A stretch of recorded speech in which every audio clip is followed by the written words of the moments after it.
audio. Okay. Well, hello. We just went through all kinds of technical difficulties that almost made us want to say, screw it, and not do this thing. Well, you know, we figured it out, though. We did. We're smarter than monkeys, maybe. Than a couple of them. Some of these monkeys are pretty smart, but we are not balanced. So here, come here.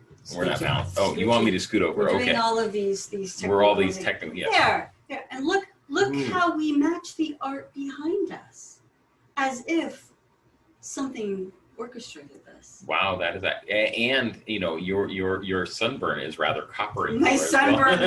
Okay, see, I have burnt myself. My forehead. It was my fault. I made her burned because we went on a very, very long drive in a Miata on a very sunny day, probably 6.5, 7 hours worth of driving. But it was very fun. It was fun. So, yes. This is what happens when you drive with the top down, and the top down. I had a bikini top on. I was gonna say she didn't have her top fully down. I wasn't like topless. I was just. Good call. I took top off. Yes. The top I had over, I took off. And can you top that? I could try, but it's probably not suitable for this particular episode. Yeah, so my face hurts. It hurts to smile. It hurts to raise my eyebrows. It's like I get Botox, a really bad Botox. I would not want to see her with Botox. It'll never happen. I don't know how to do, like filters on my photos, much less am I going to do Botox. Well, she doesn't know how to do filters on her personality either, so. And you should know that about me. All of you should know that about me. We were just talking about that. We were just talking about that. Yeah, that there was a meme that pretty much said to have emotional responsibility, we should know our shortcomings. We should know our ways in which we are not fully emotionally responsible or mature yet, and we should be forthcoming with these in an apologetic and what was the other adjective used? Apologetic, and because you didn't like the word apology. I didn't like the word apology. I didn't like the word inadequacies either. Oh, inadequacies. Yes. Well, he's British. But so he not him, the person who wrote the meme, Alain de Botton, who is an amazing person, and he does the School of Life and other podcasts. But the idea that we should be aware of our, shall we call them anti-fortes? Idiosyncrasies is a nice word. Quirks, yes. The charming, delightful things about us that other people may roll their eyes at. Mm-hmm. For instance, me. Something that you would need to know about me if you're going to have any sort of interaction with me, something that Robin has had to deal with, is that I am, for whatever reason, perpetually late. It's my excuse is I was born 3 weeks late. Therefore, I come by this honestly. Okay, this is not like a fault. It's a charming quirk about me because I have a magical relationship with time. And I think that when I'm in the shower, time should stop until I'm done and then resume. So. She's also a natural storyteller, which is why she makes up these things to make her quirks, not inadequacies, her quirks. And I believe my stories. My stories are compelling. And she expects others to believe them as well. I do, and I will share them. And each time I share them, they get a little bigger. They get a little deeper. They get a little more interesting. Yes, that man with that fishing story, yes. Oh, yes, it gets bigger and bigger because size matters when it comes to stories. I knew you were going to say that. I can't not. Yeah. I can't let that go by. No. Yeah. But it's interesting to think about befriending the parts of us that we might otherwise shamefully repress, shove down, and say, oh, no, and deny. Oh, no, I don't have that problem, that issue, that quirk, that inadequacy. Yeah. But when we know befriending. Huh? Befriending those things about us that we may initially cringe at. I think we get empowered when we do that. I've experienced that. Right. Well, being playful with something, with our quirks, our idiosyncrasies, our shortcomings, our inadequacies, becoming playful with them, having fun with them, definitely de-shaming them. Yeah. is, really kind of a huge step. At least it has been for me. Mm-hmm. Like really facing them. Yeah. If someone calls me a bitch, it behooves me to go, instead of, oh, I'm not a bitch, like, oh, what part of me is a bitch? To let myself sink into my inherent bitchiness. And then I can own that and I can utilize it, because she comes in handy to get shit done, the bitch, My inner bitch comes in handy too, but I mean, we've been known to play together, our inner bitches, yeah. Mm-hmm. But it's that part of shadow work that's about finding the empowerment that comes from, rather than shoving it aside, denying it, denouncing it, saying, okay, let me find that part of me that is like that, and how does it benefit me? What's the secondary gain I'm getting out of that thing, and what is the blessing, the gem, the gold, the treasure on the other side of that thing? It's about bringing our parts home rather than being fragmented. Letting all of the parts, whether we like them or we don't, be in us, be with us, because it's that Johari window, Johari. I don't know, Joe Harry. It sounds like a very interesting character himself. Yes. Harry Joe, yes, our friend. Yeah, I'm sure I have that part, the Harry Joe part.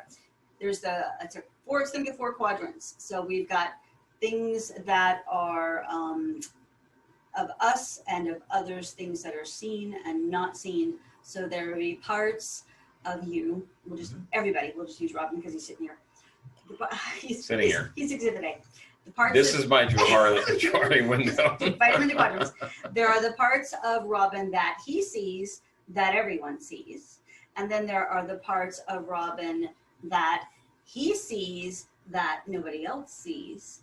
The parts of Robin. Those are scary, by the way. I know that's yes. Those can be shaming because everyone else sees them and we're the ones in the dark about them. The parts. No, you're talking about the parts that I see that nobody else sees. Those are scary. Those are the ones that I tend to be ashamed of. Those are the ones you would repress. Yeah. That you don't want others to see. That I don't want others to see, because that's where I know or where I believe my flaws You'll be rejected are. For those. Yeah. Or could be. Yeah. Right. That's the fear. And then there are the parts that others do not see. We just did that. Do we need a whiteboard? I need a chart. There are the parts that others see that you do not see. Right. So those would be your blind spots, right? And they're all like the fear is they're going to call an intervention about you on those things. Right. But And then there are parts that neither I see nor anybody else sees. And those are really interesting. Yeah. Well, those are the shadow, the parts you do not see that others see, and the parts that nobody sees at all. That would be the shadow realm. And shadow. Well, other people can see my shadow when I don't, though. Right.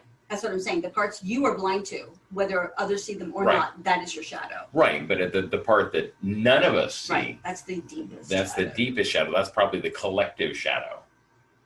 Well, that goes into that, but we're keeping it in the personal right now. The collective unconscious is we're going to have to take that on another day. That's a whole topic in itself, and we still need to eat dinner, so. This is going to be truncated to a degree. We're trying to make these things. I'm really glad you didn't say truncated. Oh, I don't say that. We're trying to make these vlogs spontaneous, improvisational. Right. It starts off with, what do you want to talk about? I don't know. What do you want to talk about? Yeah. and then we just start and see what comes up, and this is kind of what came up. Right. Yeah. Right. But it's a fascinating topic to me, the different parts of us.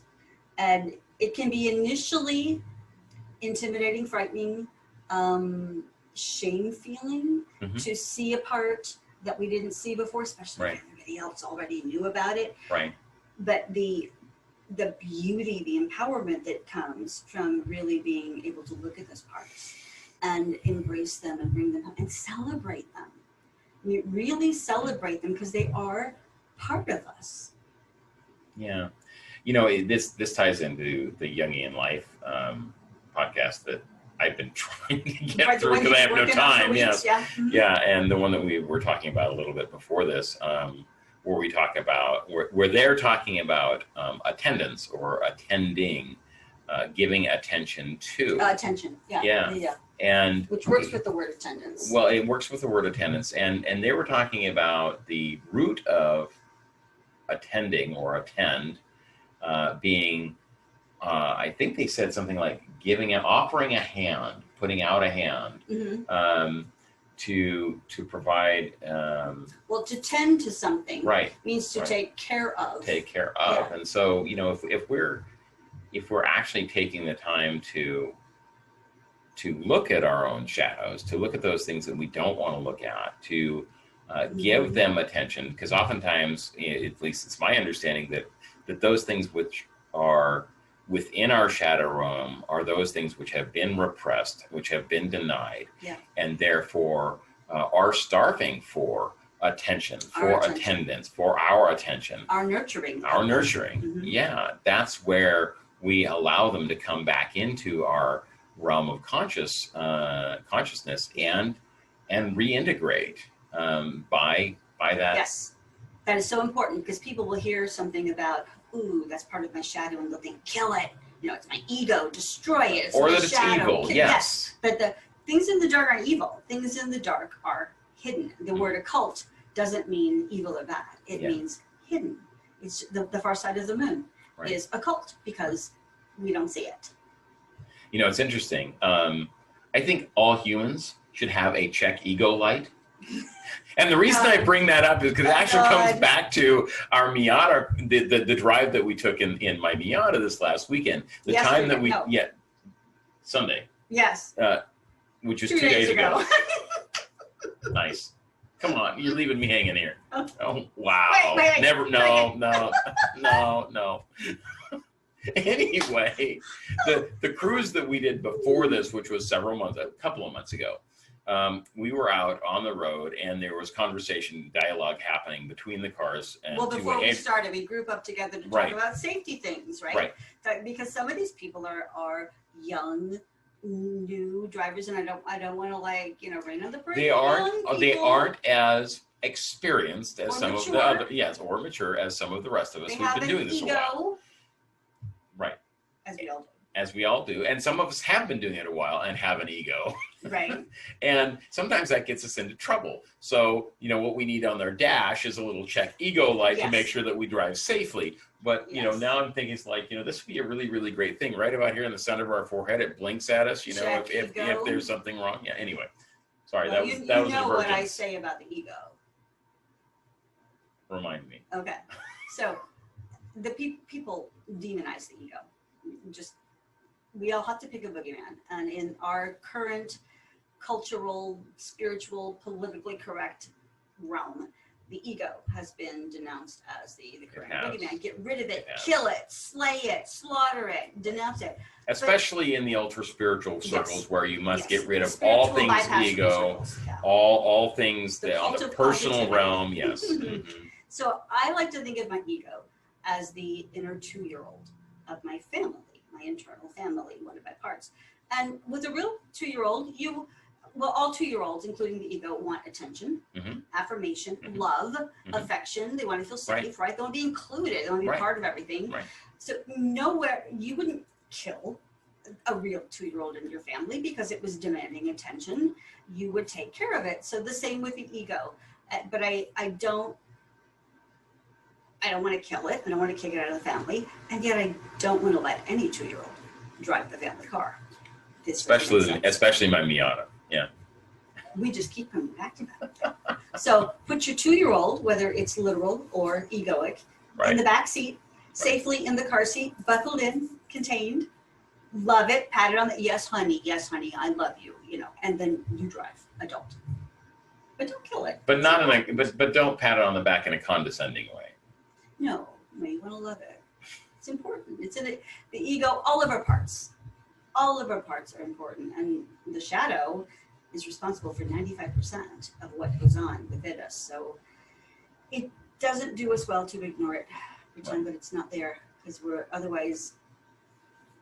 How far are we getting with our 5%? Well, until we make the unconscious conscious, It will rule our lives, world, and we our will lives. call it Fake. yes, Yeah.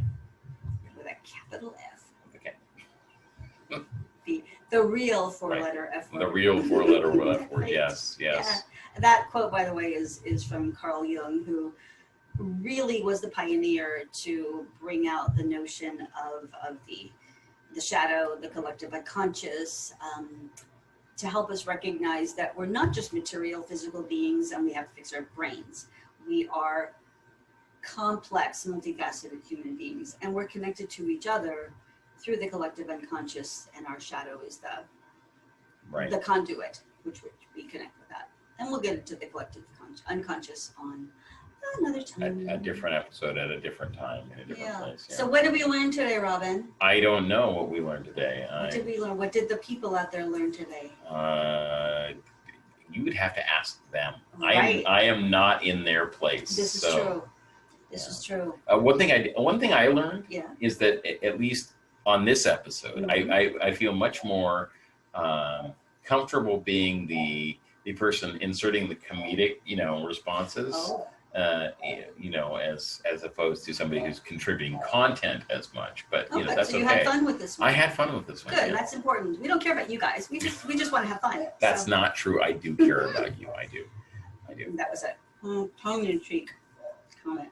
It's hard to talk with your tongue in your cheek. Maybe a little bit. Yeah. Yeah. Maybe this is right too. Yeah. All right. Well, I think we've done all we can to contribute to the well-being of humanity for this evening, and At the very least, we've done a little bit of damage. So.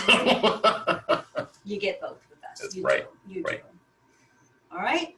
We'll think about what to talk about next time, or figure out whatever wants to come We up probably when we won't think about what to talk about next time. That will become a list that we don't actually ever refer to, and we're just going to ad lib it for the most part. Improvisational, intuitive life. Yes. So, well, I'm hungry. She's hungry. Come on, we're gonna try again. All There right. we go. Wow. All right, y'all. See you next time. Have a good night. We're gonna go eat dinner.